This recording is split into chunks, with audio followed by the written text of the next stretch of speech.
বদরের ময়দানে এই পাশে কোরাইশ, এই পাশে মুসলমানেরা। বিশ্বনবী জালাময়ী ভাষণ দিলেন, তোমরা দেখতে পাচ্ছ এটা বদরের ময়দান না, এটা আল্লাহর জান্নাত, ওই জান্নাতের দিকে ছোট।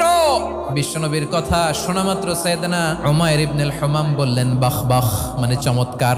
বিশ্বনবী বললেন মা ইয়াহমিলুকা আলা কওলিকা বাখ বাখ ইয়া উমাইর, আমার এই কথা শুনে তুমি কেন বললা বাখ বাখ? ইয়া রাসূলুল্লাহ, আপনার এই কথা শুনে আমি বড্ড খুশি হয়েছি, আর আমি প্রত্যাশা করছি আমি যদি ওই জান্নাতের মালিক হতে পারি তাহলে কতই না ভালো হতো। সুবহানাল্লাহ বলেন। বিশ্বনবী বললেন উমাইর আনতা মিন আহলিহা, তুমি ওই জান্নাতের অধিবাসী, তুমি জান্নাতি। উমাইর চিন্তা করলেন আমি জান্নাতি, নবীর মুখ দিয়ে যখন বেরোইছে ওই জান্নাতে তো আমার ঢুকতেই হবে, কিন্তু হাতে 3টা খেজুর খেয়ে যদি জেহাদের ময়দানে যাই তাহলে জান্নাতে যেতে তো দেরি হয়ে যাবে।